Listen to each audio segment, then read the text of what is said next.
Hello and welcome to tonight's journey. Tonight we will leave the modern world behind, away from the sound of traffic, the glow of electric lights, and the familiar roads we know, to return to an Earth that feels both very close and very far away. An Earth of ice, cold winds, and vast open steppes where mammoths walked through the mist, saber-toothed cats hid in the darkness, and the first groups of humans moved silently through the land of giants. Before we begin, tell me where you are listening from and what time it is where you are right now. This is the story of the entire Quaternary period, an age when the climate changed, the seas retreated and rose again, the ice advanced and withdrew, and life had to learn how to adapt day by day. So breathe slowly, lie down comfortably, and come with me into an ancient world where every footprint on the frozen ground may tell a part of our own history. Imagine that you are standing on a very ancient Earth, yet not so ancient that it feels completely unfamiliar. This is no longer the age of dinosaurs, no longer a time of hot, humid forests stretching endlessly beneath an ancient sky. No longer a world where giant reptiles ruled over every land. By now, Earth has begun to resemble the world we recognize today. The continents lie close to their modern positions.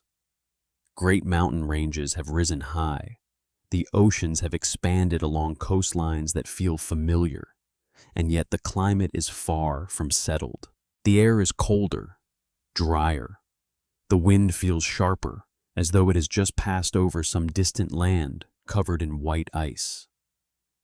The sky is wide and pale, and the sunlight seems less radiant than it was in earlier, warmer ages. This is the moment when Earth begins to enter a new rhythm of breathing, a long, deep breath filled with change. Around 2.58 million years ago, the Quaternary period began. If Earth's history were an enormous book, then the Quaternary would lie near its final pages. It is not the oldest chapter, but it is the chapter closest to us.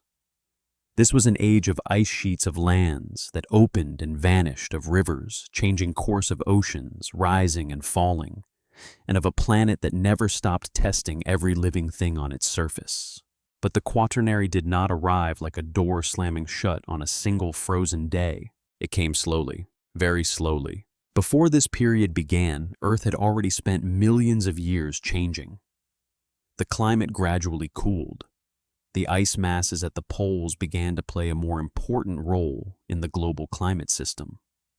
Ocean currents moved in different ways, mountains, monsoons, oceans, and the atmosphere worked together to create a world that was becoming increasingly sensitive to change. And then when those conditions came together, Earth entered a new cycle. It was not an endless winter, nor was it a time when the entire planet was buried beneath ice. That image may sound dramatic, but it is not accurate. The Quaternary was a period of cycles. Ice advanced, then retreated. The climate cooled, then warmed. The seas fell, then rose again. Forests shrank, then expanded. Grasslands appeared, then changed with the waves of climate. Imagine Earth as a giant creature sleeping. Each cold breath caused the ice to spread farther. Each warm breath made the ice melt and retreat toward the north, toward the south, or back up into the high mountains. Nothing stood still. Landscapes that seemed eternal were in truth only moments within a very long movement. In the north, snow began to accumulate season after season. A winter colder than usual left behind more snow. The summer was not warm enough to melt it all. The next year, new snow covered the old. Under its own weight, the snow compressed into ice. Then that ice thickened and spread, moving so slowly that no human eye could have seen it yet, with enough force to crush stone-grind mountains and carve the shape of entire regions. A river of ice does not need to hurry. Thousands of years passed, then tens of thousands more, Immense sheets of ice began to cover vast areas of North America, Northern Europe, and Northern Asia. They did not flow like water, but they were not still either. They crawled very slowly across the ground, carrying fragments of rock, sand, mud, and pieces of memory from the lands they crossed. Beneath that ice, the earth and stone were pressed down. Valleys were widened. Deep basins were carved out. Great boulders were dragged far away from the places where they were born, then left behind in strange lands when the ice melted. Many landscapes today, from large lakes to U-shaped valleys, still carry the marks of that icy age. But beyond the edge of the ice, the world was not empty. The Quaternary was not only white, it also carried the gray of winter skies, the pale yellow of dry grass, the dark brown of frozen ground, the blue-black shade of northern forests, and the silver of rivers running through cold steppes. Near the great ice sheets, the climate was dry and the winds were strong. Farther away, immense grasslands opened. In warmer regions, forests still existed, though their boundaries shifted with each cold and warm phase. You can imagine yourself walking across a broad plain in the afternoon. There are no cities, no paved roads, no electric lights. Only earth-wind low clouds and a horizon stretching so far it seems endless. Beneath your feet, the ground is hard and cold. In some places, the earth is frozen deep below, softening only in a thin upper layer when the warmer season arrives. In other places, trees cannot grow tall. Only grasses, mosses, lichens, and low shrubs cling to the ground, resisting the wind. The stage is opening for the greatest stories of the Ice Age, but at this moment, in the first chapter of our journey, the most important thing is not which creatures will appear. The most important thing is that the stage itself is being created. And the silent director of this stage is climate. During the Quaternary, climate did not change randomly. It moved in long rhythms connected to the way Earth travels around the sun, the way its axis tilts, and the way sunlight is distributed across different latitudes. These changes are very small when seen within a single year, a human lifetime, or even a few centuries. But stretched across tens of thousands of years, they can decide whether summer snow melts away completely or remains behind. And that alone can be enough for an ice sheet to begin growing or to begin retreating. A small change in summer sunlight in the north can become the beginning of an ice age. It sounds quiet, almost without drama. There is no asteroid falling from the sky, no explosion, no ocean of fire.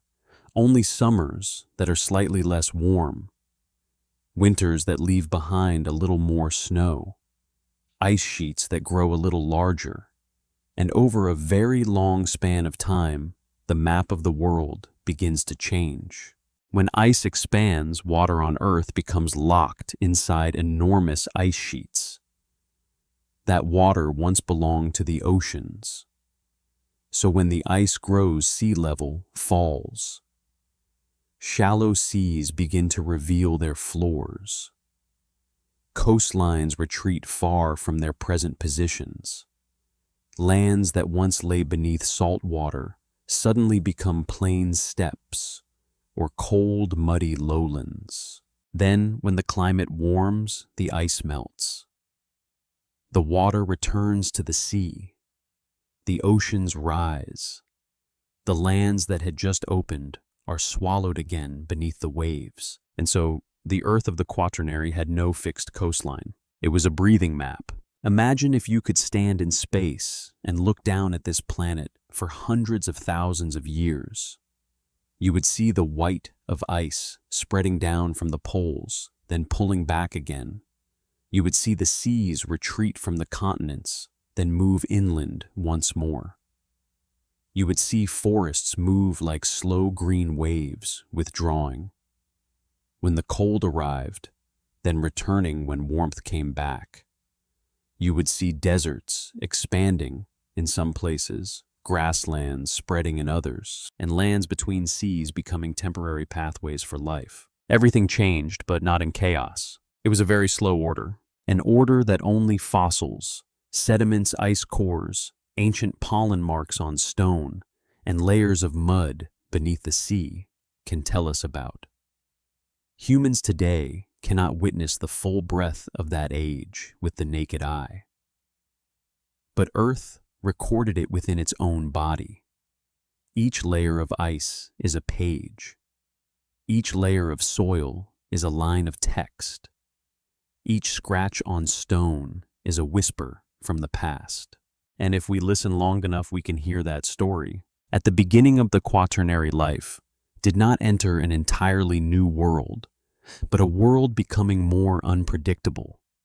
Species that could live across many environments had a greater chance of survival. Species accustomed to only one kind of climate, one kind of forest, or one kind of food would face danger when the world changed. Adaptation was no longer a small advantage. It became a condition for continuing to exist. In cold regions, bodies needed to retain heat more effectively. In dry regions, living things had to travel farther to find water and food. When forests retreated, species accustomed to forest life had to change or see their habitats shrink. When grasslands opened, grazing animals could thrive. When ice blocked the way, life had to find another route. When the sea fell, new paths appeared. When the sea rose, those paths disappeared. This was the true spirit of the Quaternary. It was not only cold, not only ice, it was the constant movement between loss and opportunity. A land swallowed by ice could force living things to leave. Yet elsewhere, when the sea withdrew, a new plain could open. The disappearance of a forest could be a disaster for one species, but an opportunity for another. Within the same change, some species declined while others rose.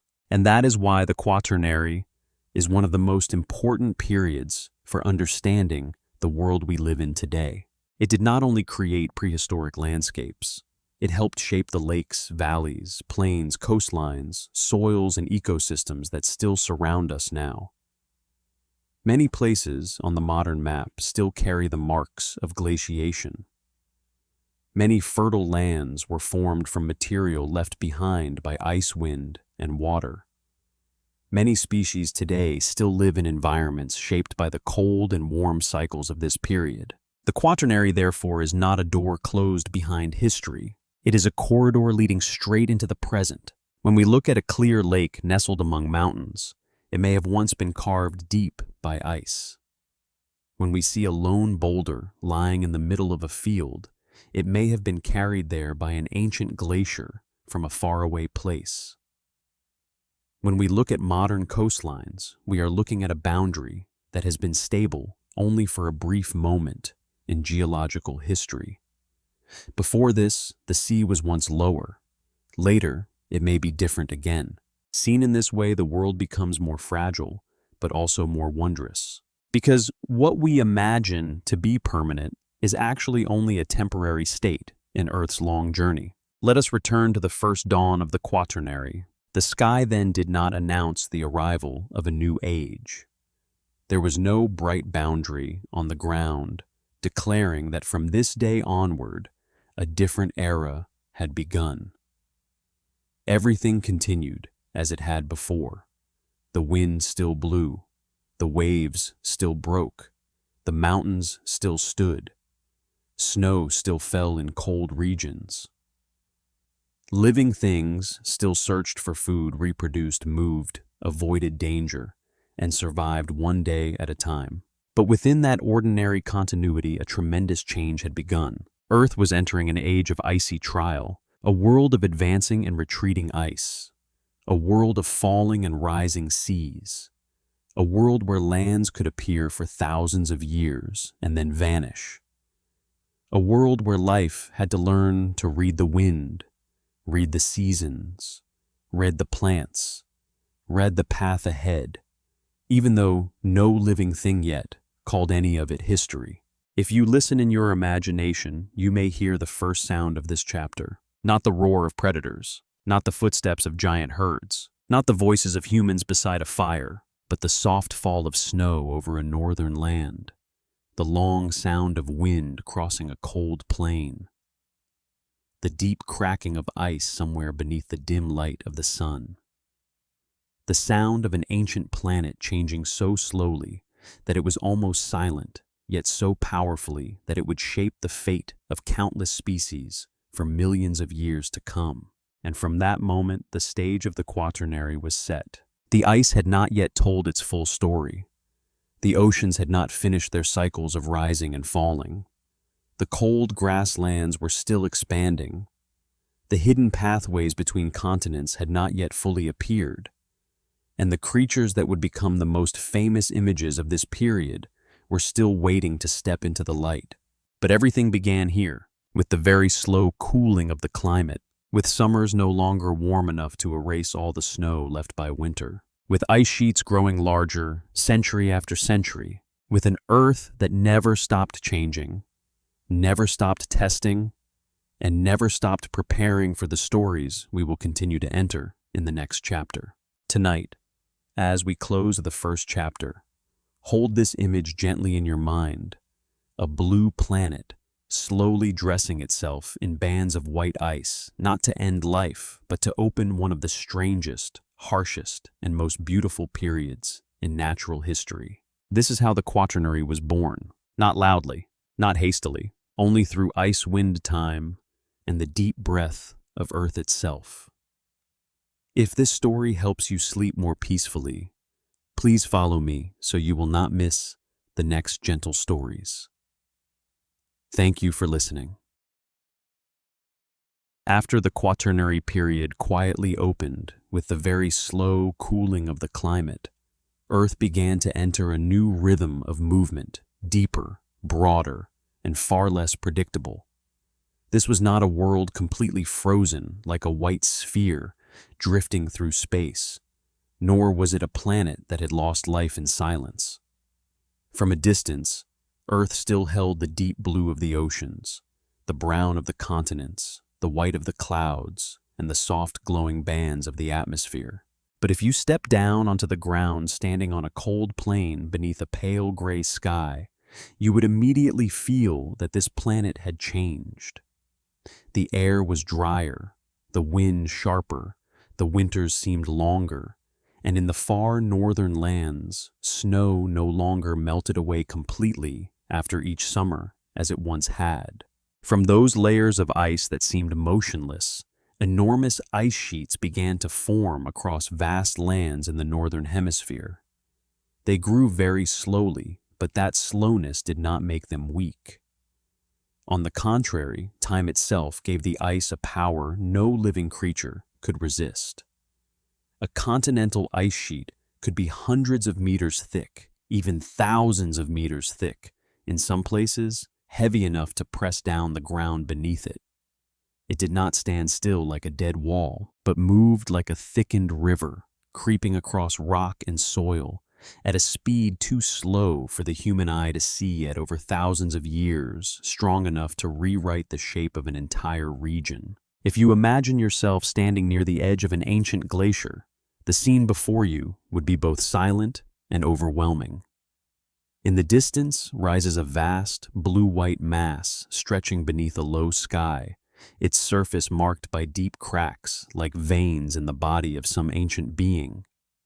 Weak sunlight passes through the gray clouds, reflecting against the cold walls of ice, creating a pale, gentle, distant light.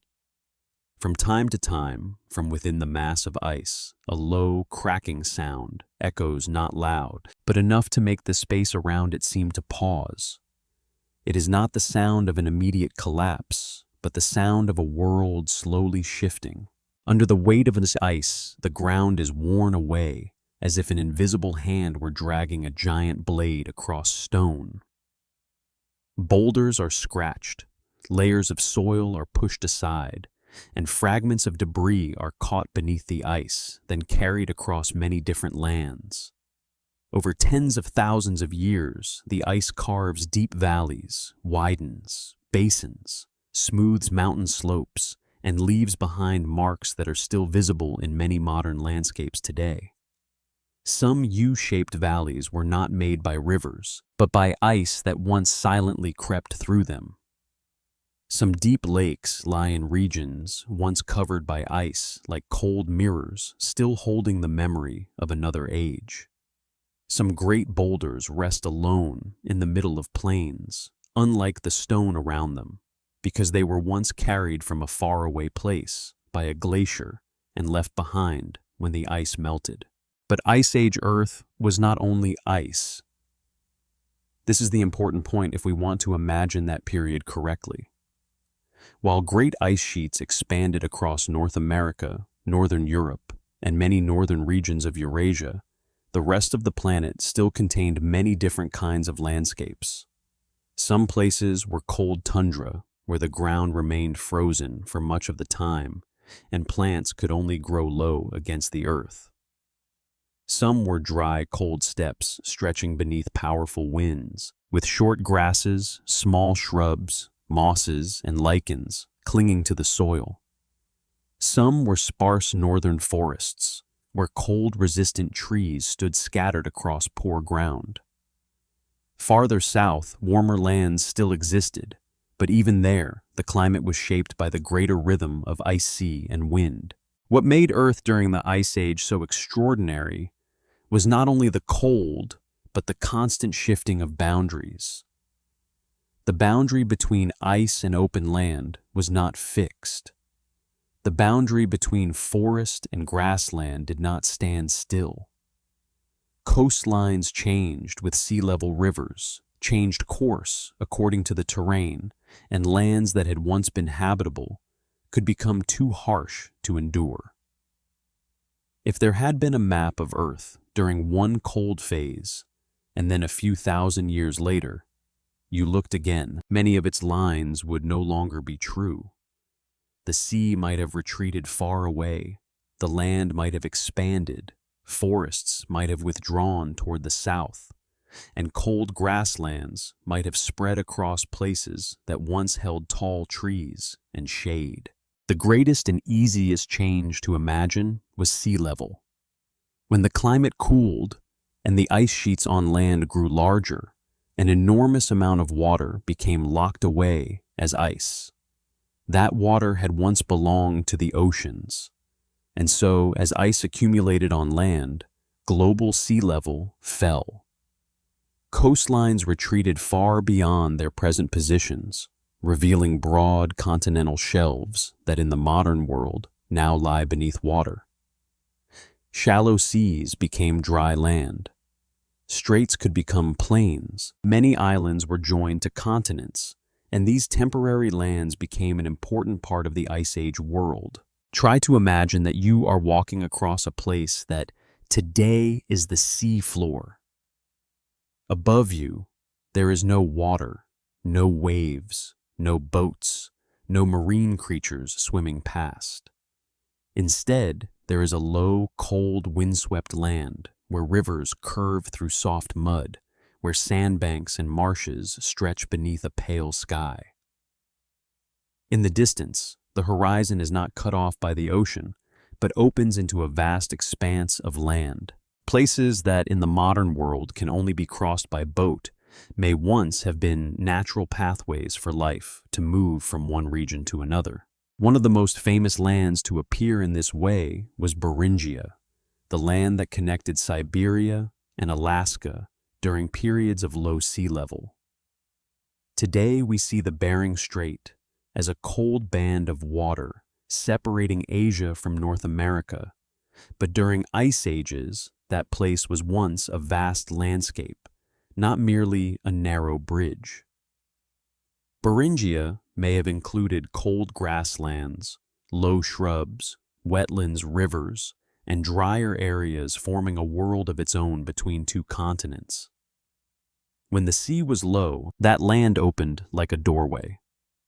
When the climate warmed, the ice melted and the sea rose again, and that doorway was slowly covered by water until it survived only in sediment in geology and in the memory that science can reconstruct. In Europe, another lost land evokes a feeling that is both wondrous and sorrowful: Doggerland. Today, this region lies beneath the North Sea, between Britain and continental Europe.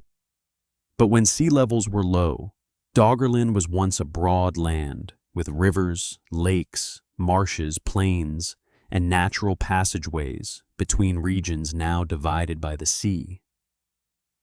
As the climate gradually warmed after deep cold periods, melting ice caused the sea to rise little by little. The lowest areas flooded first, rivers were invaded by seawater, higher ground became islands, and eventually much of that landscape sank beneath the surface. If you stood on the shore of the North Sea today and looked out across the gray water, you would be looking toward a land that once had sky rivers, wind moving through low grass, and ground firm enough for living creatures to walk upon. In Southeast Asia, when sea levels fell, many shallow seas between today's islands were exposed as broad land shelves, profoundly changing the shape of the region. Parts of the Sunda Shelf connected or narrowed the distance between lands that are now separated by the sea. Farther south, Australia-New Guinea and Tasmania were once joined into a larger landmass known as Sahul during low sea level phases. These lands show that the Ice Age was not only a story of the frozen north, but a global phenomenon reshaping even tropical regions, coastlines, islands, and distant straits. Those lost lands make the Quaternary feel both close to us and deeply mysterious. Close because its coastlines, continental shelves, lakes, and many landscapes lie very near the world we inhabit today. Mysterious because many of the most important places of that age are now underwater, covered by sand mud and sea waves. Plains that once lay beneath the sunlight now rest silently on the ocean floor. Ancient rivers have been buried in sediment. Old lake shores, marshes, lowlands, and natural pathways between continents remain only through geological traces, sediment cores, maps of the seafloor, and sometimes through fossil fragments found by chance. While the seas withdrew and temporary lands opened, the climate on land also changed in powerful ways. Great ice sheets altered wind patterns, influenced rainfall, and made many regions drier. Cold air pushed farther south, and lands near the edge of the ice often had strong winds, few tall trees, and much fine dust. The wind lifted dust from dry plains, from empty riverbeds, from the margins of ice, and carried it far away, where it settled into fine layers of soil across many parts of the world. Later, these layers could become fertile ground, but during the Ice Age, they were signs of a planet filled with wind dust and wide open spaces. If you crossed a plain near the edge of the ice on some ancient afternoon, you might see a silver-gray sky, weak sunlight sliding across the cold ground, and wind blowing endlessly through open spaces without forest to stop it. Fine dust would drift through the air, sometimes blurring the horizon, as if it had been covered by a dry mist. Beneath your feet, the earth would be hard in many places, frozen deep below, softening only at the surface during the brief warm seasons. Meltwater from the ice could flow across the ground in summer, forming cold streams and shallow braided rivers with many branches, then weaken or freeze again when the cold season returned. That landscape was not empty, but it was vast, exposed, harsh, and always made every living thing depend on weather season and terrain. At the margins of the ice sheets, meltwater created special landscapes.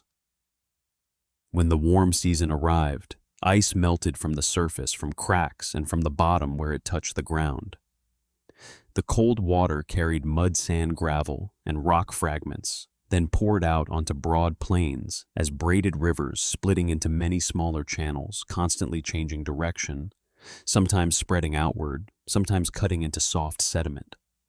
In some places, water was blocked by ice or by ridges of rock and soil, left behind by glaciers, creating large glacial lakes. These lakes could exist for a long time, quietly reflecting the cold sky, but they could also become dangerous if a natural dam of ice or debris broke, sending water rushing out in powerful floods, cutting deep into the land and leaving great scars on the landscape. For this reason, Ice Age Earth did not only change slowly, it had long periods of stability, but also moments of violent transformation, when water ice and terrain together created sudden change. A glacial lake could burst. A river could change course. A lowland could be flooded. An ice margin could retreat, leaving behind a wet, cold world full of mud lakes and rock debris. These events were not like global catastrophes in a single instant, but for a land, a valley, or an ecosystem, they were enough to completely transform the rhythm of life. As ice advanced and retreated as the sea fell and rose, Earth's ecosystems also had to move with it. Forests were not always in the same places. Grasslands did not always keep the same boundaries. Cold regions expanded during glacial periods, then shrank when the climate warmed. Plants had to keep pace with change through seeds, wind water, and time. When trees retreated, the ground became more open, the wind traveled farther, and sunlight touched the soil more directly. When forests returned, shade appeared. The soil held more moisture, and the small rhythm of insects, birds, small mammals, and microorganisms also gradually changed. Picture a northern forest during a time when the climate was beginning to cool. At first, the old trees still stood there, rooted in the earth, as if nothing had changed. But young trees struggled to grow. The growing season shortened, the soil became colder, the wind drier, and each new generation of trees became thinner. Over many years, the forest did not collapse in a single day, but retreated little by little, yielding to grass, low shrubs, and open ground. Then, when the climate warmed again, the reverse process unfolded just as slowly and patiently. Seeds returned, young trees grew shade, expanded, and a landscape that had once been cold and open dressed itself once more in a deeper green. Seen in this way, Ice Age Earth was like a living map where every line could change. Ice was the greatest hand, but it was not the only one. The sea, the wind, meltwater dust, forests, grasslands, and temperature all took part in shaping the planet. When one element changed, the others were pulled along with it, like touching a single thread in a piece of fabric and watching the whole surface tremble slightly.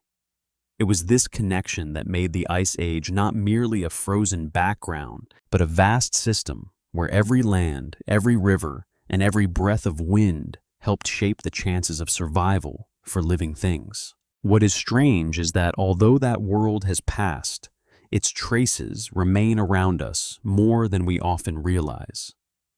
A lake lying in a region once covered by ice may be a hollow left by a glacier. A wide valley with a flat floor and steep walls may once have been the path of ice. A fertile stretch of land may have been formed from dust and sediment carried by wind water or glaciers. A shallow sea on a modern map may once have been dry land when sea level was low. Even the coastline we think of as familiar is only a temporary state in the long history of the planet. The Ice Age, therefore, was not merely the backdrop of the Quaternary story. It was the first character, a giant, slow-cold character that never stood still. It did not speak in words, but in cracking ice and wind, crossing the plains and seas, withdrawing from the shore in rising waters, swallowing lowlands in polished stone, and in layers of sediment lying silent beneath the sea floor. Each trace is a reminder that our planet has never been an unmoving place. It is always changing, only sometimes that change is so slow that humans must learn to read it in stone, in mud, in ice, and in the deep memory of the earth. If tonight you close your eyes, try to imagine Earth in a cold moment of the Ice Age. White ice sheets cover the north like enormous cloaks. Lower oceans reveal lost lands. Cold winds carry dust across the steppes. Glacial lakes lie still beneath a gray sky. Coastlines are not like the ones we know today. Lands that no one can now walk upon have sunk deep beneath the water. That was Ice Age Earth, a planet of moving ice, of restless coastlines, of landscapes created and erased, of lands that truly existed, but now remain only on the seafloor, in sediment and in imagination guided by science. And from that world, the next great story of the Quaternary will begin when the vast cold grasslands become the kingdom of the great herbivores. After Ice Age, Earth had opened with its enormous ice sheets, retreating seas and cold plains stretching all the way to the horizon. Life began to fill that stage with immense, slow-moving forms, heavy with presence and power. If the previous chapter was the story of icewind seas and lost lands, then this chapter is the story of the creatures that turned that frozen landscape into a living world. Across the open steppes, beneath the pale light of dawn and the sound of wind passing through dry grass, herds of giant herbivores once stepped across the frozen ground, leaving deep footprints in mud, in thin snow, and eventually in the imagination of modern humanity. When people think of the Ice Age, the first image that often appears is the woolly mammoth, with its massive body-long, curved tusks and thick coat of hair covering its frame. But the kingdom of mammoths was not defined by a single image alone. The mammoth lineage had a long history, with many different species living in many different environments, from the cold steppes of the north to broader regions across North America, Europe, and Asia. The woolly mammoth is the most famous symbol, but before it and alongside it, there were other species as well, such as the steppe mammoth, the Columbian mammoth, and smaller island populations, where isolation and limited food could cause body size to change over time. To understand mammoths, we must first look at the world that sustained them. It was not an empty white wasteland of nothing but snow and wind. Many regions of the Ice Age were cold, dry, grass-rich steppes, often called the mammoth steppe, a vast type of ecosystem that once stretched across large parts of Eurasia and North America.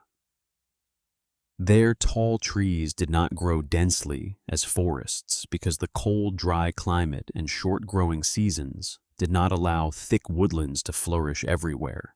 Instead, there were tough grasses, low shrubs, mosses, lichens, and cold-resistant plants clinging close to the ground, forming a durable source of food for large animals capable of moving across great distances. Imagine a very early morning on that steppe. The sky is still blue-gray.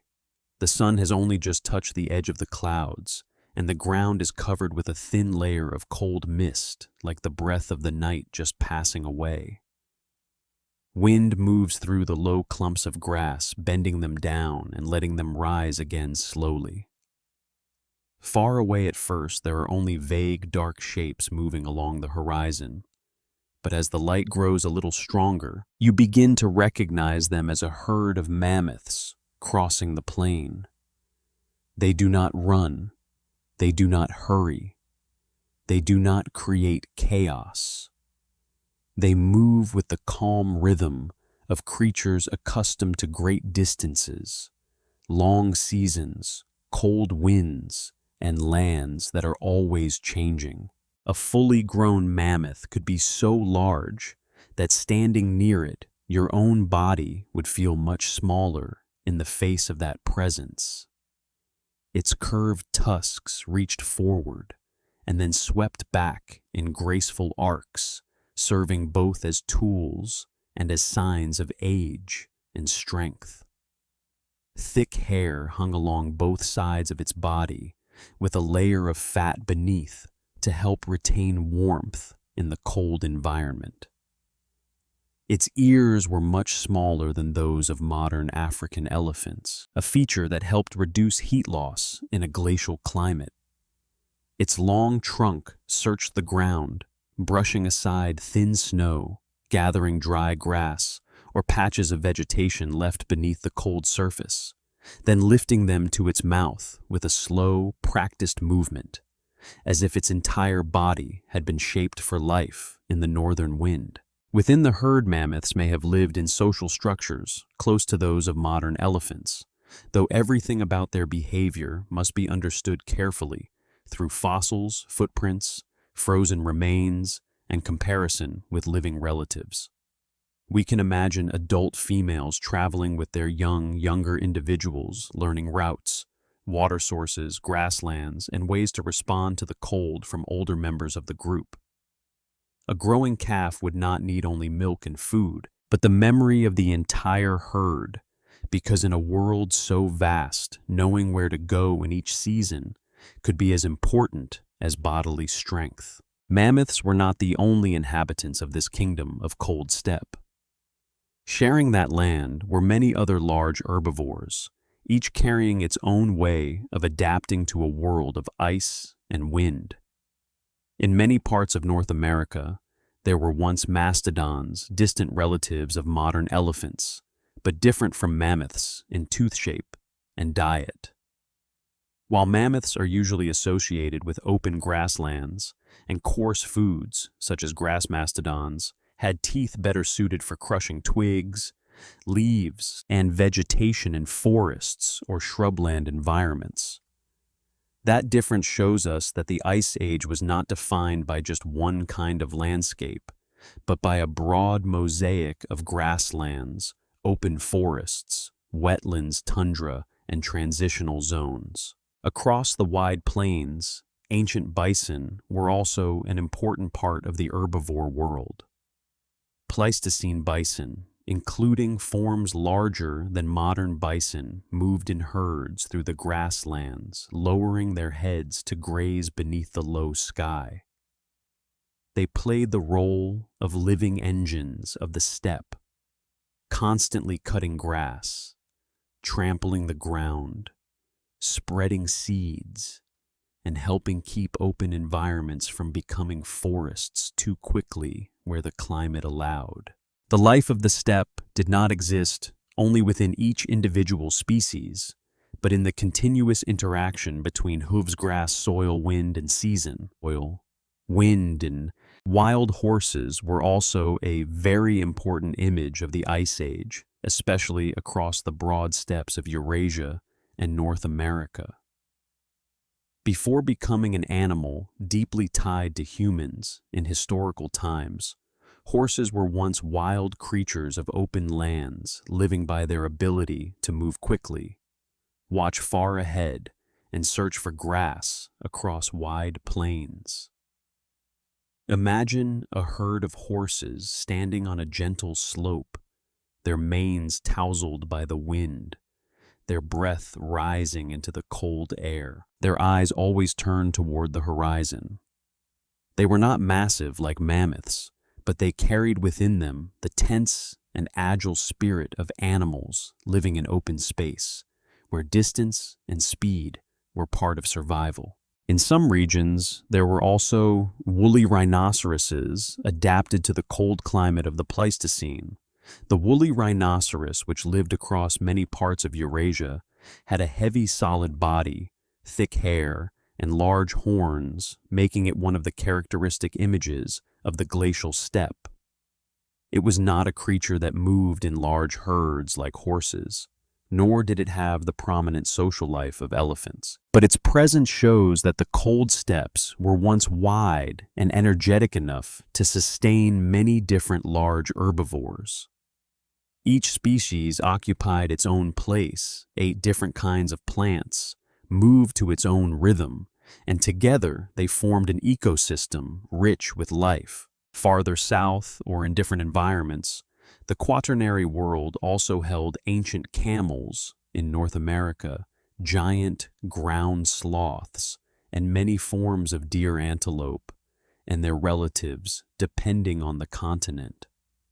Giant ground sloths are among the strangest images of that time, because the word sloth may make us think of a small creature hanging from tree branches, while some Pleistocene ground sloths were truly enormous, living on the ground, using powerful claws to pull down branches or dig, and sometimes standing on their hind legs to reach higher food.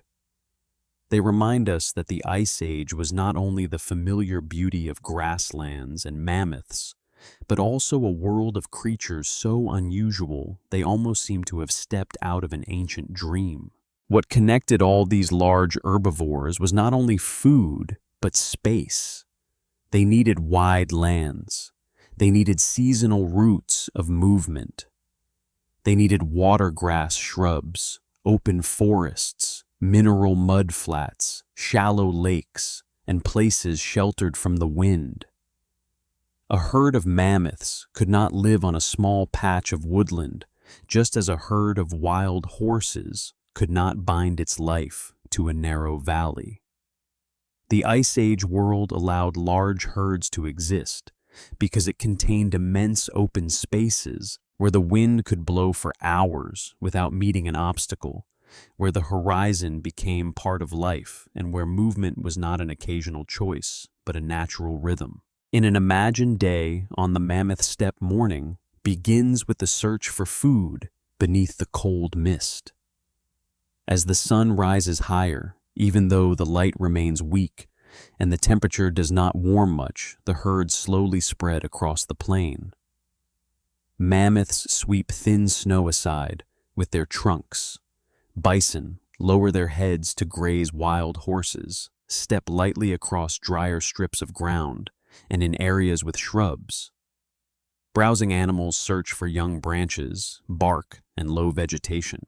Everything seems to unfold in silence, but it is a silence full of motion. Grass is pulled from the ground. Soil is pressed down. Seeds cling to hair and hooves, dung. Falls back to the earth. Nutrients return to the steppe, and the ecosystem continues to function. By afternoon, as the light slants downward and the wind turns colder, the landscape begins to change color. Large bodies cast long shadows across the ground. An old mammoth may stand slightly apart from the herd, its tusks covered with a layer of dust and mist, while younger animals still touch one another with their trunks as a way of recognition, reassurance, or play. Farther away, a herd of bison moves like a dark mass across the yellow-gray grass, while horses stand near a raised ridge where they can watch the surrounding land. No extra drama is needed. The mere presence of these animals in the ancient afternoon light is enough to make the world feel vast and alive. Winter on the cold steppe was not only a test of temperature, but also a test of food. When snow covered the ground, herbivores had to find ways to reach the vegetation beneath it, or move to places where the snow was thinner. Mammoths with their tusks and trunks could push snow aside, but that still required great energy. Other species had to use hooves, muzzles, or patterns of movement to find edible ground.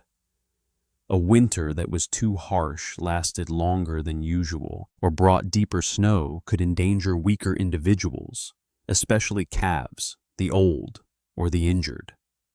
In that world, death did not need to come loudly. It could arrive through hunger, exhaustion, and cold days following one after another until the body no longer had strength to keep moving.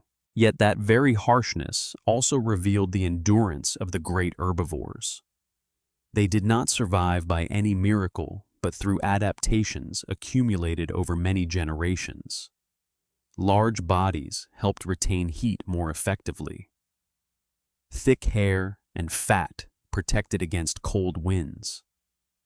Strong teeth helped grind coarse food. Herd behavior helped protect the young and pass on experience. The ability to move allowed them to follow shifting food sources through the seasons. Each trait was like an answer that evolution had written in response to the question of the environment. How can one live in a world that is cold, dry, wide, and never completely stable? And yet the kingdom of giant herbivores was not a kingdom separate from the landscape. They did not merely live on the steppe, they helped shape it.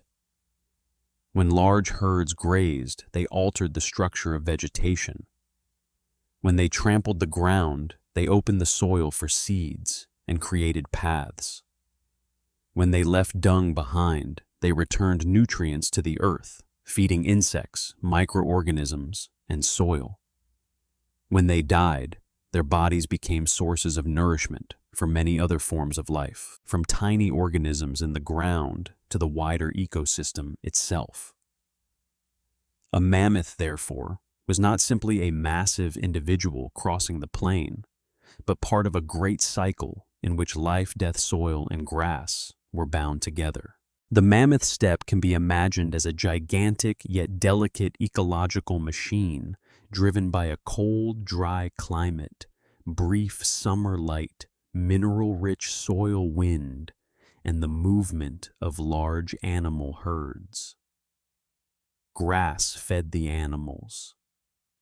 Animals helped maintain open spaces. Dung and dead bodies returned nutrients to the soil. Wind spread dust and seeds. Cold seasons limited forests, while short, warm seasons gave plants a quick chance to grow. Within that rhythm, nothing was entirely unnecessary. Every species, whether immense or small, was a thread in the broad tapestry of the Ice Age. In that moment, the kingdom of giant herbivores was no longer merely a grand spectacle, but something strangely intimate. They were not distant symbols in a museum, nor just drawings in science books. They once knew hunger, cold weariness, care for their young, the need to stop when the wind grew too strong, and the need to keep moving when dawn returned to the steppe. Each morning the mammoth herd set out again, not towards some mythical destination, but simply to live another day. They searched for food, kept their young safe, followed the seasons, watched the wind, and read the small signs of the landscape. If one patch of grass was exhausted, they had to move on. If a stream froze over, they had to find another place. Their lives were a combination of immense strength and deep dependence on very small things, whether grass would grow, how deep the snow was where the water lay, and whether the seasons changed at the right time. For that reason, the mammoth became the soul of the glacial steppe, not because it was the only creature there, but because it carried within itself the spirit of that entire age. It was large, but not invincible, strong, but still dependent on the herd, well adapted to cold, yet still tested by winter. Beside it, bison kept the rhythm of the grasslands, wild horses brought swift movement and alertness. The woolly rhinoceros represented endurance, mastodons recalled forests and shrublands, and giant ground sloths opened a strange branch of herbivore life. Seen as a whole, the kingdom of mammoths and giant herbivores was one of the most vivid expressions of the Quaternary period. Ice had opened the steppes. Lower seas had revealed new lands. A cold, dry climate had created space for great herds to move, reproduce, and survive across many generations. They did not merely live in the Ice Age. They gave the Ice Age its shape, its sound, its breath, and its living rhythm. As herds of giant herbivores crossed the Ice Age steppe, that world was not filled only with the quiet presence of grass wind and heavy footsteps on the cold ground. Beneath its vastness, which seemed peaceful at first glance, there was always a silent layer of tension, like darkness lying just beyond the edge of light. Every mammoth herd, every group of wild horses, every ancient bison or giant ground sloth carried its life through the seasons. But that very life also nourished another side of the ecosystem. Wherever great herds of herbivores gathered, predators would also be their species that knew how to read the wind, how to wait, how to choose the right moment, and how to turn the weakness of prey into a chance to survive. If the previous chapter was the slow sound of herbivores stepping across the plains, then this chapter begins with another sound, smaller, harder to notice, yet enough to make the space feel far more tense. It may be the faint rustle of dry grass downwind, the light touch of claws against hard ground, or an unusual silence when small birds suddenly stop calling. On the glacial steppe, danger did not always arrive with a great roar. Sometimes it came through silence, through a watching gaze from low shrubs, through a low and heavy body, hidden behind a rise in the land, waiting for a calf to stray from the herd, an old and weakened animal, or a single moment of carelessness. Among the most famous predators of the Ice Age, the saber-toothed cat is one of the images most likely to make listeners feel both curious and unsettled. But to understand it properly, we need to remember that Smilodon, the famous saber-toothed cat of the Americas, was not a tiger in the modern sense, even though many people are used to calling it a saber-toothed tiger. It belonged to an extinct branch of large cats with distinctive features of its own, not entirely like lions, tigers, or leopards today. If we place Smilodon on the Pleistocene steppe, we would not see a slender predator specialized in chasing prey across long distances, but a solid, heavy body, powerful shoulders and forelimbs, a short tail, a low stance, and a head carrying a pair of curved canine teeth. So long they almost seemed unreal. Those teeth are the symbol of Smilodon, but they also remind us that this predator likely killed in a way different from many modern big cats. It was not built to crush bone with the strongest bite force, nor was it a long-distance runner like a wolf. Its heavy body, powerful forelimbs, and sharp claws suggest that it may have relied heavily on gripping strength, ambush, and the ability to knock down or hold prey in the decisive seconds. Its long canine teeth could be used to strike at soft areas where a precise bite could create a fatal wound, but because those teeth were long and relatively more vulnerable than shorter teeth, they also required a careful hunting method, not a reckless bite thrown into the chaos of a struggle. Imagine a late afternoon at the edge of a low shrubland.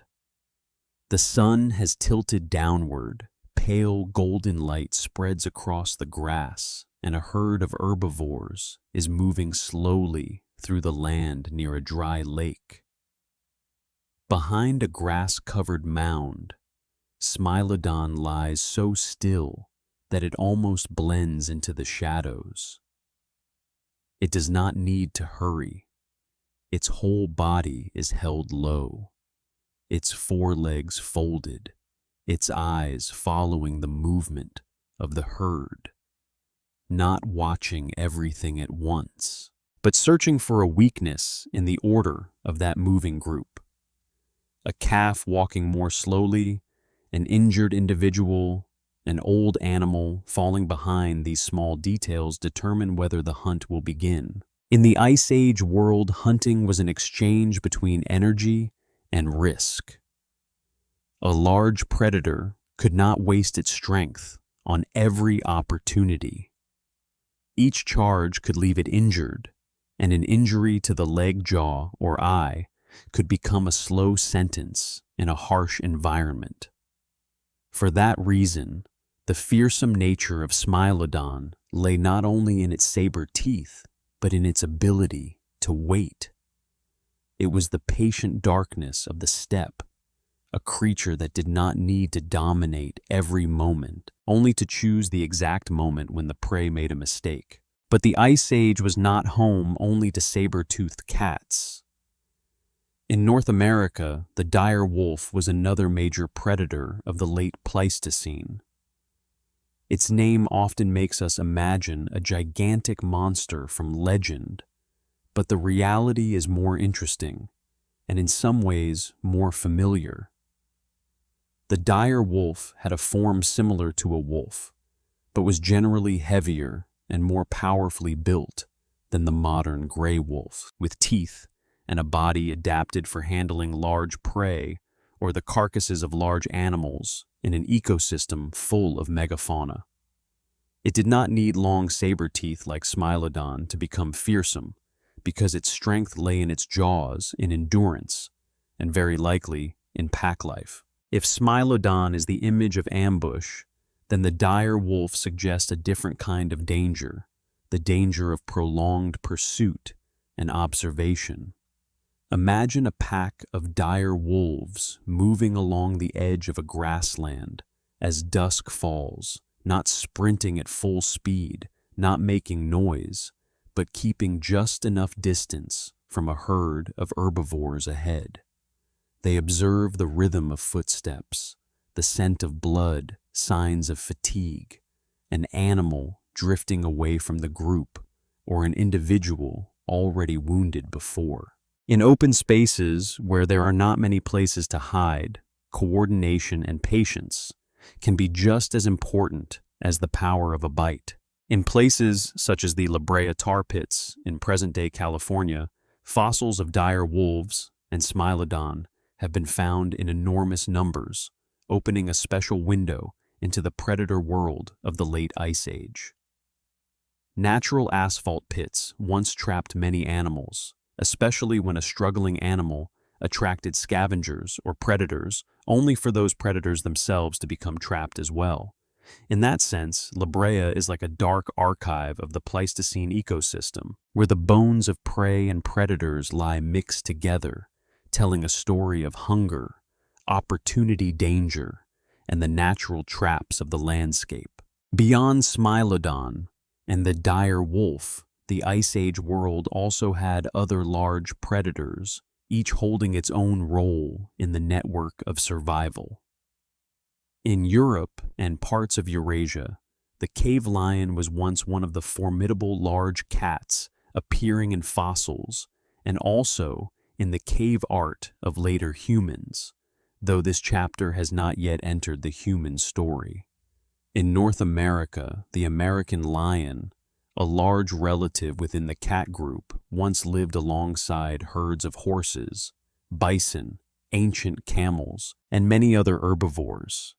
In the colder regions of Eurasia, cave hyenas were also present, both hunting and scavenging, making use of food from large animals, in a world where death was never wasted for long. The short-faced bear, especially. Arctodoos, in North America, brought another image of power to the Ice Age. With long legs, a large body, and a tall stance, it is often considered one of the largest bears ever to exist. Scientists still debate the degree to which it hunted or scavenged in its lifestyle, but either way, a creature like that would certainly have been a presence that made other species pay attention. In the imagination, when a short-faced bear appeared at the edge of a large carcass, even other predators may have had to reconsider their distance because in this world, hunting prey was not enough. One also had to keep the meal from stronger rivals. The predators of the Ice Age did not live in a separate world. They were always bound to the fate of the large herbivores. When grazing herds were abundant, landscapes were open, and food was plentiful. Predators had more opportunities, though competition was also fierce. When the climate changed, when steppes shrank, forests advanced, or prey declined, the great predators themselves also fell into danger. Strength, saber-teeth, claws, and powerful jaws could not free them from the larger laws of the ecosystem. A predator might stand above its prey in the moment of the hunt, but it still stood beneath climate, beneath landscape, beneath changes in the food supply, and beneath the fragile chain of survival. That makes the story of these predators deeper. They were not monsters born only to kill, nor villains in the drama of nature. They were a necessary part of that world. By hunting the weak, old, sick, or separated individuals, they influenced the structure of prey populations. By scavenging, they helped return nutrients to the ecosystem, opening the way for smaller living things, from scavenging birds and insects to microorganisms in the soil.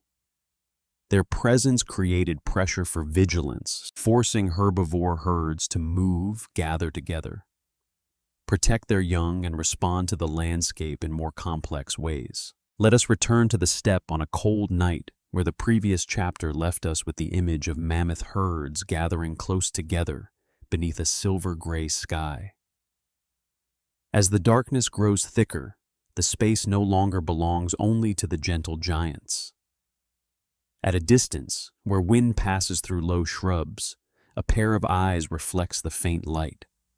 It may be a saber-toothed cat watching. It may also be a group of dire wolves following the scent of a wounded animal.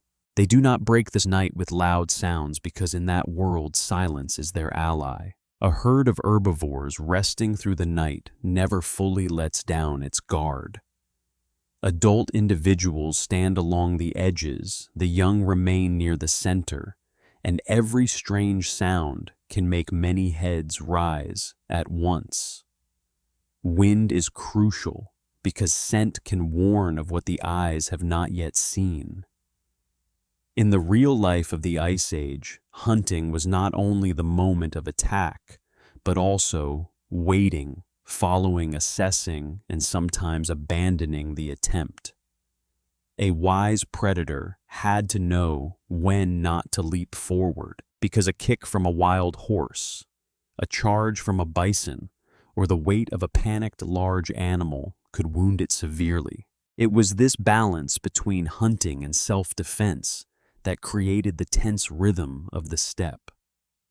Herbivores were not weak. They had size numbers, horns, hooves, speed, and the ability to protect one another within the herd. Predators were not always successful either. They could go hungry for many days, fail, become injured, or lose their meal to a rival. And so every footprint on the cold ground belonged to a world constantly calculating through instinct, experience, and the harsh selection of long seasons. At an ancient lake during a cold, dry season where many species had to come to drink, that tension became even clearer.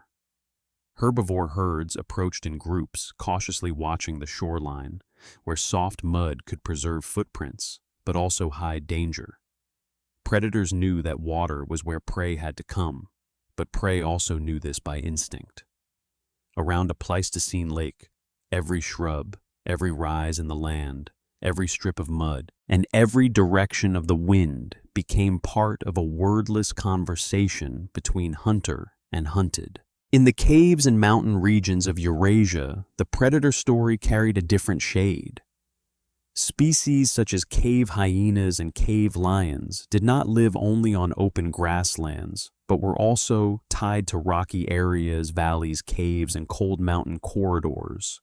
A cave could be a shelter, a place to raise young, a place where bones accumulated, or a place used by many different species at different times.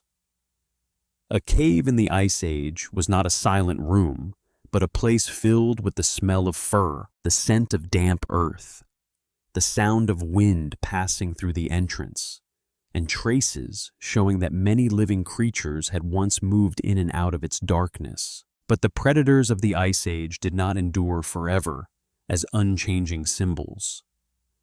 Smilodon, the dire wolf, the cave lion, some large bear species, and many other Pleistocene predators are no longer on Earth today. Their disappearance cannot be separated from the fate of their prey and their habitats. When the late Pleistocene world changed, when many large herbivores declined, when climate, vegetation, and landscapes shifted into new states, the predators that depended on the old ecosystem gradually lost the foundation that sustained them. When dawn rises over the steppe, the sky changes from black to blue-gray, and the traces of the night appear on the ground. In the mud near the lake, there may be hoofprints of herbivores, clawed footprints of predators, faint drag marks, crushed patches of grass, and disturbed areas of snow. We do not always know what happened during the night, but the ground still holds scattered pieces of the story. A failed chase, a carcass that drew many species into competition, or a predator that passed very close to a sleeping herd and left when the wind changed. And in that morning light, the world continues. Herbivore herds begin moving again. Predators withdraw to rest or continue following tracks from a distance. Scavenging birds circle overhead if a body lies somewhere on the land. The wind erases old scents and brings new ones. There is no final victory for any species, only the continuation of a vast network of survival where each day is a test and each night is a veil drawn over things that not every creature lives to see by sunrise. But within this world of predators and prey, another creature would soon step into the story, smaller than the mammoth, weaker than the giant bear, without saber teeth like Smilodon, and without the pack endurance of the dire wolf. That creature would not dominate the Ice Age through claws or jaws, but through fire memory tools and the ability to cooperate. And in the next chapter, we will follow the first footsteps of prehistoric humans as they entered the land of giants and predators. Amid a world of ice-cold grass, mammoths, saber-toothed cats, and great herds moving across the plains, humans did not appear as rulers from the very beginning, but as small beings learning how to live on a planet far larger than themselves. If you looked down from a distance upon a Pleistocene steppe, you would easily notice the shapes of mammoths, bison, wild horses, or woolly rhinoceroses before you ever saw the humans, because they had no enormous size, no natural thick coat like cold-adapted animals, no long canines like saber-toothed cats, and no muscular strength like the short-faced bear. And yet those very small humans, through fire tools memory and the ability to cooperate, gradually became a special part of the great story of the Quaternary period. Imagine a cold morning at the edge of the steppe when the light is still weak and mist still lies low upon the ground. A small group of people steps out from a temporary shelter, perhaps near a rock face, a cluster of trees, a shallow cave, or a raised piece of land protected from the wind. They do not move noisily because the world around them does not allow carelessness. Each person carries in their eyes the familiar alertness of beings who have survived many cold seasons. They look at footprints in the mud, listen to the birds, watch the direction of the wind, recognize the scent of animals, old smoke, damp earth, and the smell of death from far away. To them, The landscape is not a beautiful picture to be admired, but an open book where every broken blade of grass, every hoofprint in soft ground, every circle of birds in the sky can become life-saving information. Humans in the Quaternary were not only Homo sapiens. Before and during the time, modern humans spread across many continents. Close relatives of ours had already existed in different lands. In Europe and Western Asia, Neanderthals lived in cold environments, knew how to use stone tools, control fire, hunt, gather, care for the injured, and adapt to a harsh world over a very long span of time. In Asia, Denisovans left traces through genetics and a few rare fossils, showing that the human picture of that age was far from simple. The Ice Age was not the stage of a single human species moving through an empty land, but a more complex world where many branches of humanity once lived, met, disappeared, or left part of their trace within us. But whatever group they belonged to, those prehistoric inhabitants all faced the same truth. They lived in the land of creatures far larger, stronger, and more dangerous than themselves. A group of humans crossing the steppe could not treat a mammoth as a harmless, distant image, because its size alone was enough to make humans keep their distance. They also could not ignore the tracks of dire wolves, the smell of hyenas, strange sounds in low shrubs, or the shadow of a saber-toothed cat at the edge of darkness. To survive, they had to understand that they were not standing outside the ecosystem, but right inside it, both hunters and potential prey, both seekers of food and beings who had to avoid becoming food for another species. In that world, fire was one of the things that made humans different. Fire did not only bring warmth in the cold night, it also created a circle of light within the darkness, a fragile but important boundary between humans and whatever was watching from outside. When a group of people sat around a fire, the red glow reflected on their faces, their hands, stone flakes, animal bones, and hides drying nearby. Beyond the circle of light, the darkness remained thick. The wind remained cold, and animal eyes could still reflect the fire from afar. But within that ring of flame, humans could cook food, warm themselves, repair tools, retell experience, care for small children, and keep the memory of the group from breaking across the long seasons. Stone tools were also an important part of that life. A sharp piece of stone, if properly flaked, could cut, hide slice, meat, scrape, tendons, sharpen a spear point, or work bone and wood. These tools were not decorations, but extensions of the hand and memory. To create a good tool, humans had to know how to choose the right kind of stone, how to strike at the proper angle, how to preserve a sharp edge, and how to use different tools for different tasks.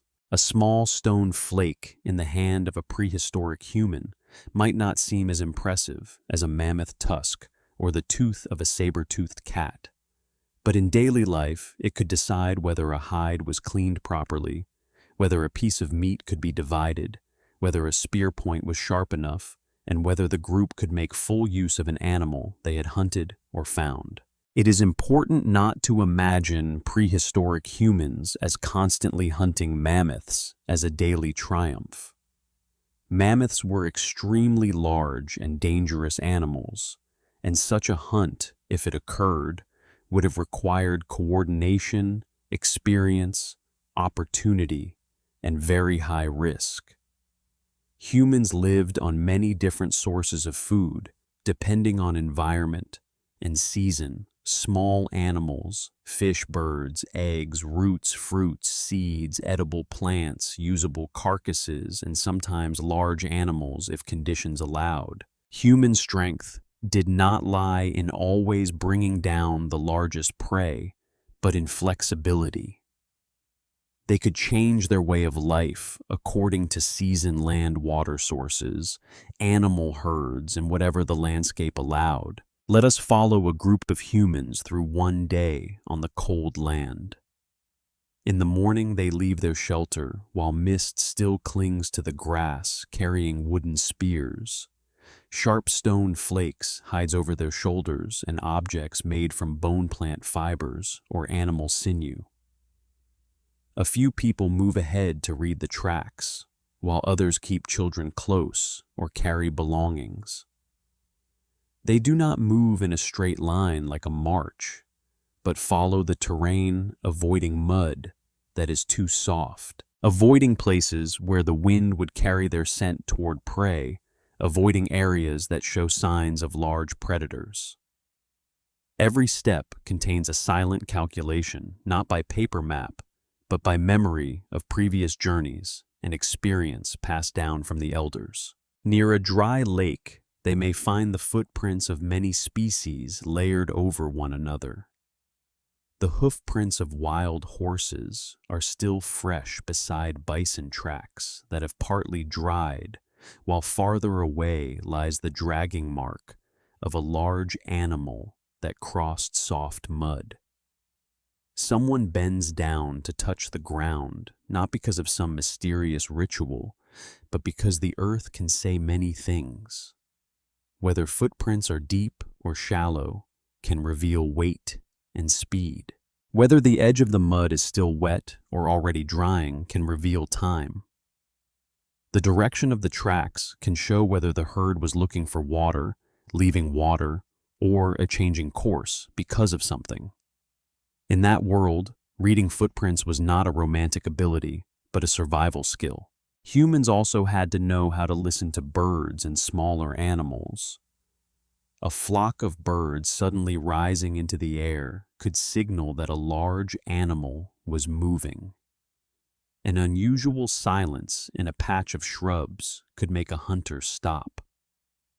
The smell of a carcass could be an opportunity, but also a danger because dead animals often attracted other predators.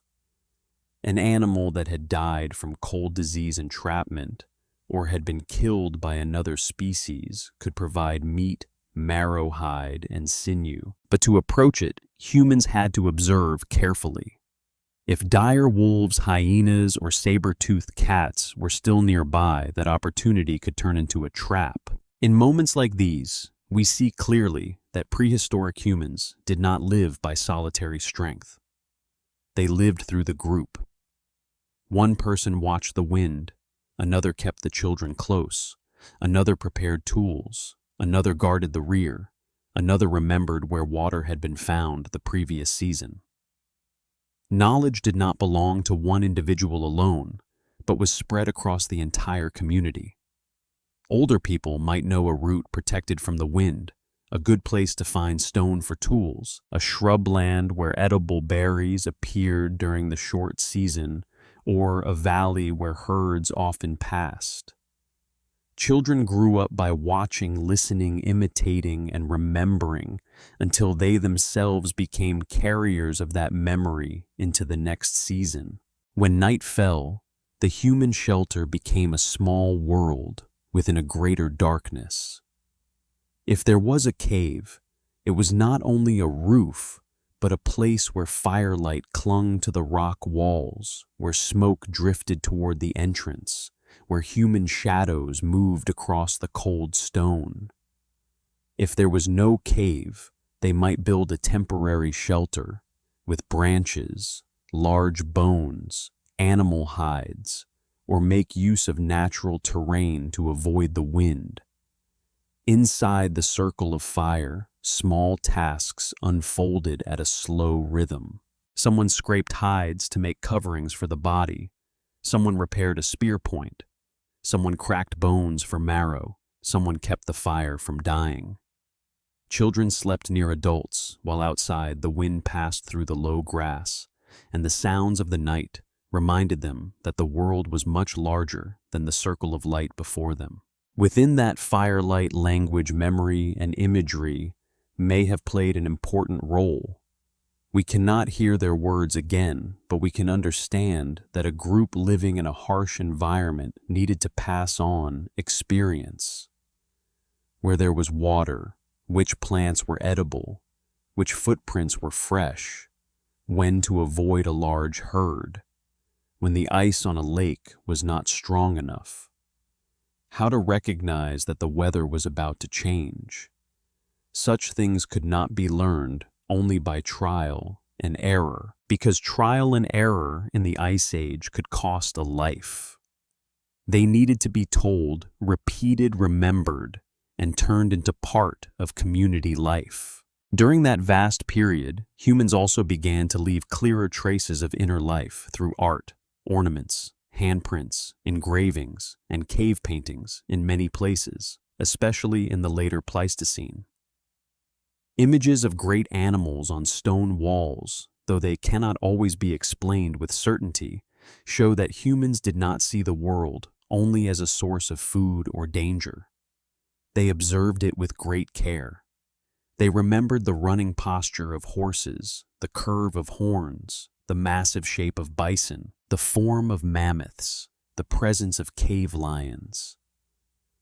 They carried those images into the darkness of caves, where firelight made them seem to move upon the stone, and somehow they transformed the outside world into inner memory. This is what made humans in the land of giants so special. They were not the largest, not the fastest, not the strongest, but they had the ability to carry the world within the mind. A mammoth herd could remember paths across many seasons. A wolf could read scent with extraordinary precision. A saber-toothed cat could wait for the exact moment.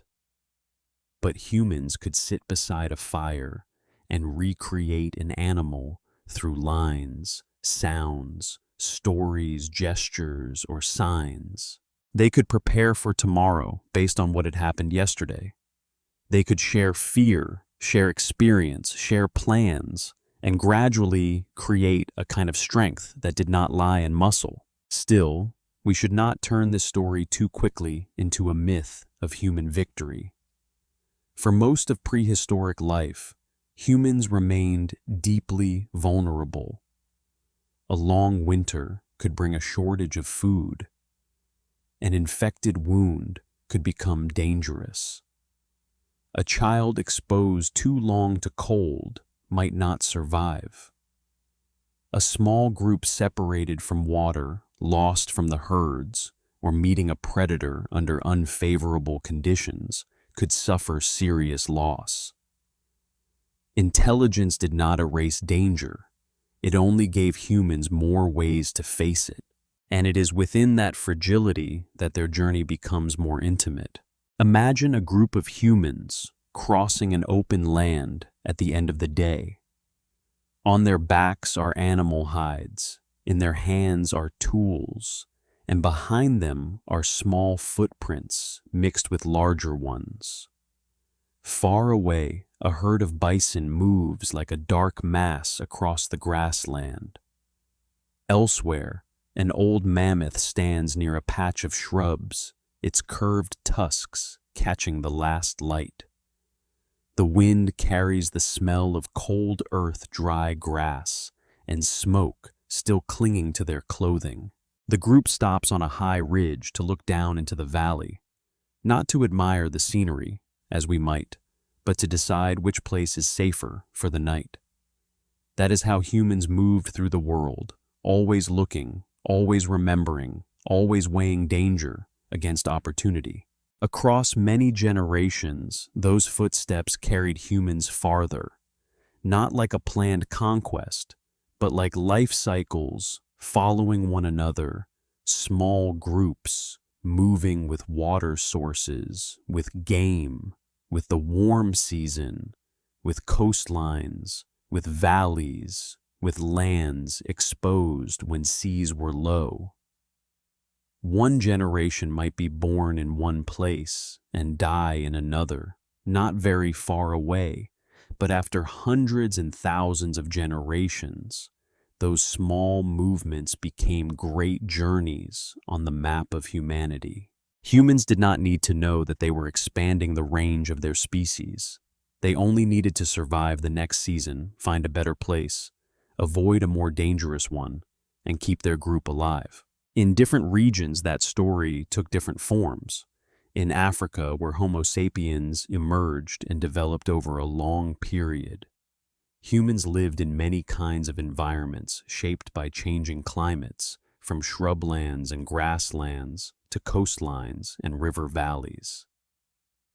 In colder Europe, Neanderthals and later Homo sapiens faced long winters. Large animals, caves, steppes, and northern ice regions. In Asia, human groups passed through mountains, forests, grasslands, and broad coastal zones. In coastal areas now submerged beneath water, there may once have been journeys, settlements, and memories that we can only reconstruct from very faint traces. The presence of humans added another layer of story to the Ice Age. Before them, ice seagrass and great animals had moved according to ancient rhythms. Now, within that network, there was fire tools, shelters, cut marks on bones, sharp flaked stone points, human footprints beside animal footprints, and perhaps silent images in the darkness of caves. Humans did not stand outside nature to observe it as we do today when telling the story. They lived inside nature, enduring cold hunger, fear, hope, learning, and leaving behind small but enduring traces. One of the most moving images of this time is the footprint. Fossil bones can tell us about species, and tools can tell us about skill, but footprints bring a closer feeling, as if a living moment has been preserved. Human footprints in ancient mud near the tracks of large animals give us the sense that the distance between them and that world was once very real. A foot pressed into soft earth, a child following an adult, a group crossing the edge of a lake. Then the mud dried, was buried, and much later was found again. No excessive imagination is needed. The thought alone is enough to make time feel thin. When night returns, place yourself beside a small fire in the land of giants. Out there, mammoths may be moving across a lowland. Wild horses may be standing close together in the wind. Dire wolves may be following a scent far away. A saber-toothed cat may be resting in the darkness after a day of failure or fullness. And humans within their small circle of light are doing something no other species does in quite the same way, keeping the fire alive, repairing tools, sharing food, caring for one another, and carrying the memory of the whole day into a story before sleep. In the land of giants, humans were not the largest characters, but they were the ones who could retell. They looked at the world, feared it, learned from it, adapted to it, and gradually left their marks on stone, on bone, on earth, and in the genetics of later generations.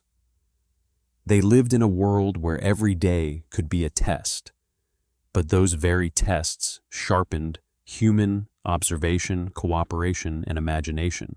From those small things, a new power began to form on Quaternary Earth. Not the power of fangs or claws, not the power of a gigantic body or a thick coat against the cold, but the power of learning, passing on, and changing. And that power would travel with humans as the late Pleistocene world entered greater upheavals. As the ice retreated, the seas rose, environments changed, and the kingdom of giants began to move toward its twilight. After long nights beside the fire, after the small footsteps of prehistoric humans across the land of mammoths, dire wolves, and saber-toothed cats, the Ice Age began to enter a transformation that was very slow yet profoundly deep. There was no single morning when all the giants vanished at once. No explosion rang across the sky. No clear line appeared upon the ground to announce that the old world had ended. Instead, change arrived as countless small shifts layered upon one another, across many generations, through shorter winters, warmer summers, changing grasslands, thinning herds, and migration paths that no longer opened as they once had. Imagine you are standing on a cold steppe at the end of the Pleistocene, when the world still carries the shape of the Ice Age, yet something within it has already begun to change. The wind still blows through low grass, the ground is still cold at night, and far away you can still see the shadow of a great herd moving along the horizon. But the ice in the north is slowly retreating. Warm seasons last longer. Forests begin to advance into lands that were once open grasslands. New marshes, lakes, and valleys appear as melting ice leaves water behind. The world does not become easier for every species, because for many creatures of the glacial steppe, a warmer planet also means a stranger planet. For tens of thousands of years, many large animals had lived by relying on open, cold, dry landscapes, where grasses, low shrubs, and cold-adapted plants provided a steady source of food for giant herbivore herds. But when the climate changed, vegetation changed with it. In some regions, forests spread the ground, became wetter. New kinds of trees appeared, and the vast grasslands that had once sustained mammoths, ancient bison, wild horses, and many other species began to break apart. A wide grassland, if divided into scattered fragments by forest lakes, marshes, and new terrain, could no longer serve species that needed to move far with the seasons. For large animals, losing space was not merely losing a place to stand. It meant losing pathways, food sources, breeding grounds, and the connections between herds. The mammoth, the greatest symbol of that world, did not disappear in one simple moment. In many continental regions, mammoth populations declined. As the climate warmed, the steppe changed, and suitable habitat became narrower. But their story did not end in the same way everywhere. Some populations disappeared earlier on the mainland, while smaller groups survived longer on isolated islands where rising seas had separated them from the wider world beyond. On St. Paul Island, in Alaska, mammoths survived long after most of their mainland relatives had vanished. On Wrangel Island, in the Arctic Ocean, the last mammoths were still alive until a time far closer to human history than we often imagine, only about 4,000 years ago. That makes their disappearance feel less like a door slamming shut, and more like a great fire slowly dying down, leaving its final sparks in isolated places. But the mammoth was not the only species to enter the twilight of its age. In North America, many large animals once familiar within the Pleistocene ecosystem also disappeared, including native wild horses, ancient camels, mastodons, giant ground sloths, dire wolves, saber-toothed cats, and several other large cats. In Eurasia, cave lions, woolly rhinoceroses, cave hyenas, and many other large animals also declined or vanished, according to different rhythms. In Australia, megafauna had disappeared much earlier in a story that is still being researched and debated.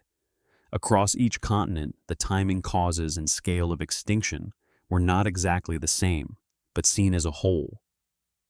The late Pleistocene appears as one of the periods when the world of giant creatures contracted most dramatically in Earth's recent history. For a long time, people debated whether climate was the main reason the giants of the late Ice Age disappeared, or whether humans were the main cause. But the story was likely far more complex. As the climate warmed after the last glacial maximum, the habitats, food sources, and migration routes of many species changed deeply. At the same time, the spread of modern humans into new lands added pressure through hunting competition and impacts on species that reproduced slowly. For populations already divided into smaller groups, several pressures acting together across many generations could cause decline silently, yet make it extremely difficult to reverse. Imagine a small mammoth herd in the late Pleistocene. They are no longer part of the vast populations that once spread across wide regions, but live in a more confined land where the grass has thinned. Shrubs have become more common, and old paths are gradually interrupted by forest marsh or the presence of humans. Season after season, the herd still searches for grass, protects its young, and moves through cold winds as its ancestors once did. But at a deeper level, the world that sustains them is weakening. A herd may still look powerful in a single moment, but across the long flow of time, it may already be a final branch slowly separating from the great tree of history. For predators, the disappearance of large herbivores was also a heavy turning point. Smilodon, the dire wolf, the cave lion, and many other Pleistocene predators depended on ecosystems with large prey, large carcasses, and open spaces for hunting or competing over food. When prey declined, they could not easily shift into a completely different way of life because their body's teeth, behaviors, and energy needs had all been shaped by the old world. When the foundations of the herbivore kingdom began to shake, the shadows of the predators also began to thin across the steppe. Perhaps in some late Pleistocene dawn, an ancient lake still held the footprints of many species, but those traces were no longer as dense as before. Mammoth tracks were fewer. Wild horse tracks no longer ran in great herds across the soft mud. Predator tracks were also scarcer, not because the predators were less dangerous, but because the world that fed them was growing smaller.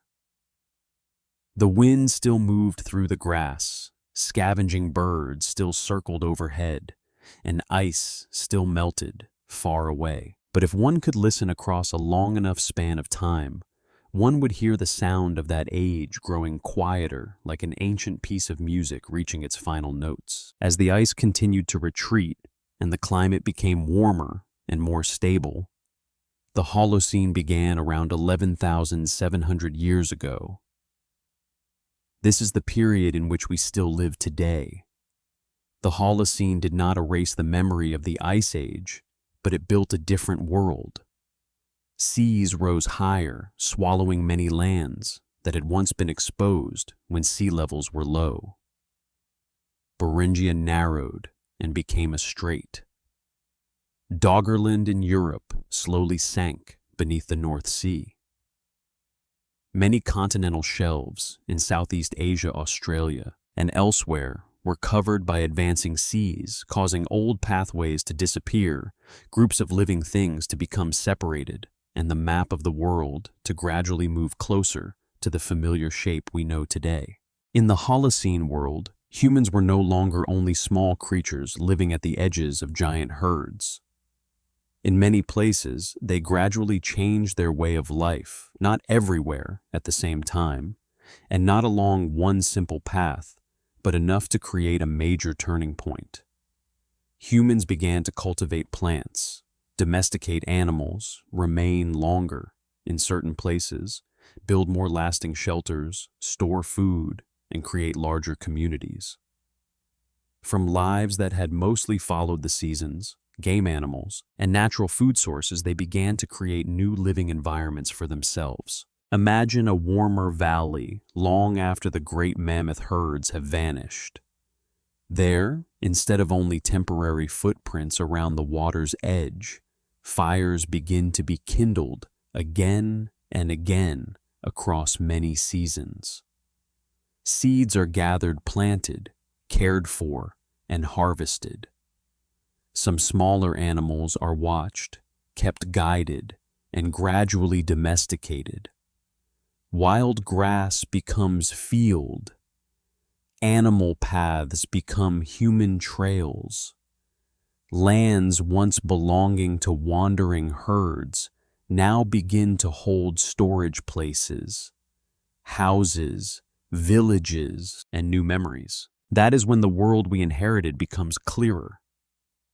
No longer is it an immense glacial steppe where mammoth herds pass through the morning mist, but a planet where humans leave an increasingly powerful mark on the landscape.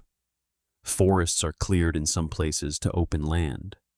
Fire is used to manage environments. Animals are domesticated, plants are selected, and rivers, valleys, and plains gradually become the foundations of farming villages and later civilizations. Humans no longer only adapt to nature, they begin to transform nature on an ever larger scale. Even so, the memory of the Ice Age never truly disappears. It remains in lakes left behind by ice, in valleys carved by glaciers, in shorelines that once shifted in soils formed from ancient dust, in bones and tusks lying beneath permafrost, in fossils emerging from mud asphalt or dry riverbeds. Every discovery of a mammoth, smilodon dire wolf, woolly rhinoceros, or giant ground sloth is like a fragment of a letter sent from the old world, reminding us that the ground beneath our feet once carried different sounds, different winds, and different shadows. There is something deeply moving in thinking about the last mammoths on Wrangel Island.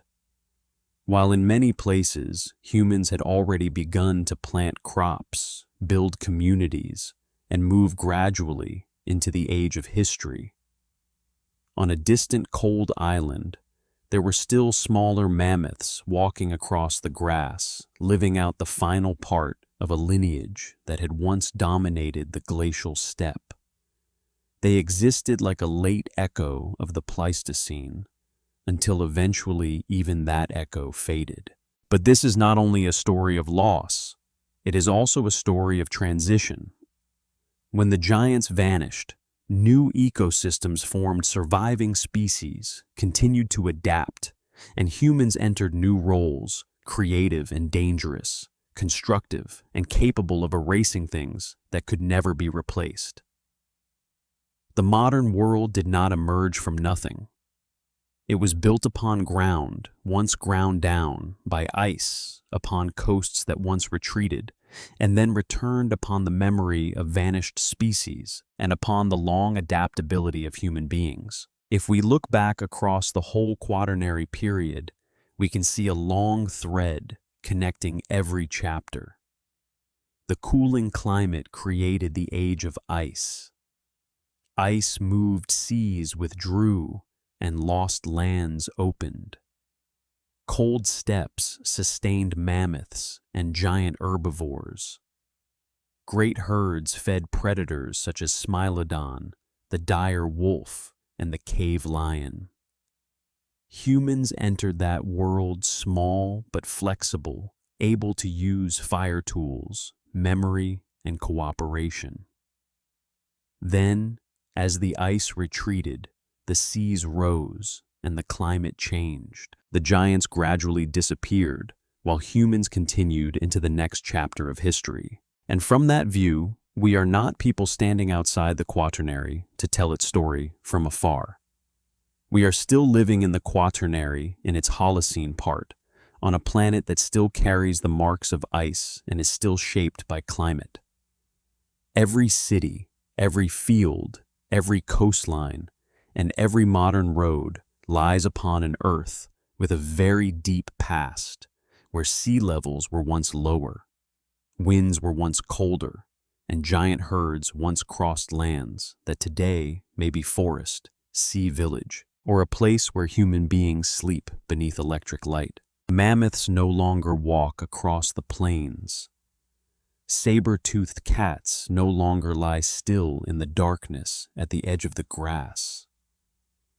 Dire wolves no longer follow great herds beneath the cold sky. But their story has not truly fallen silent, because whenever humans dig up a tusk, study, a footprint read a layer of sediment, or stand before a skeleton in a museum, that world returns to our minds. It returns not as a legend, but as a real part of this planet, a part that helped shape the road leading to us. And perhaps the gentlest lesson the Quaternary leaves behind is not the grandeur of the lost creatures, but the fragility of every world.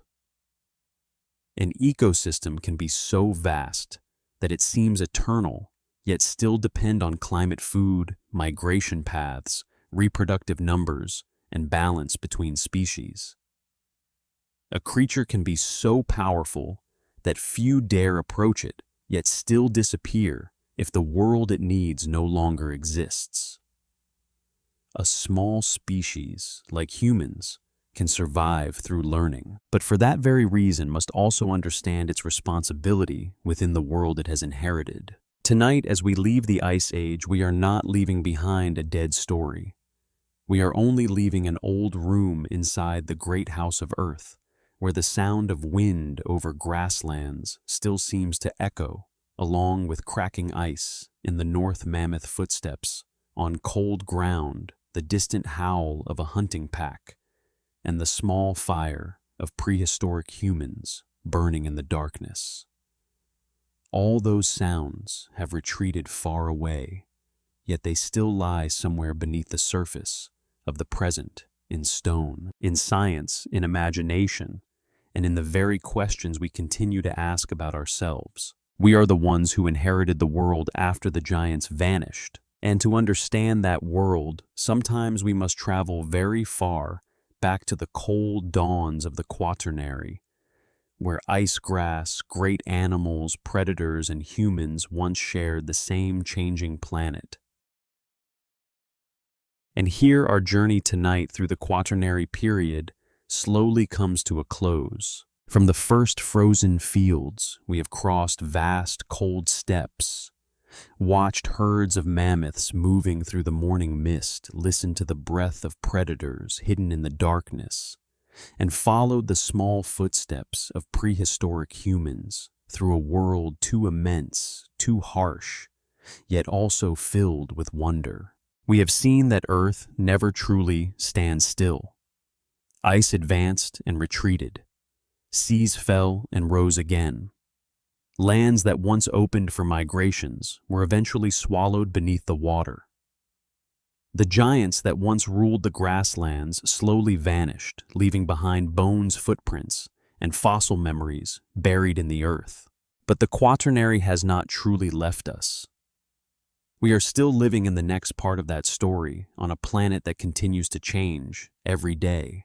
If you enjoy natural history journeys told slowly before sleep, please subscribe to the channel and follow the fan page so you will not miss the next journeys. And before you go, let me know.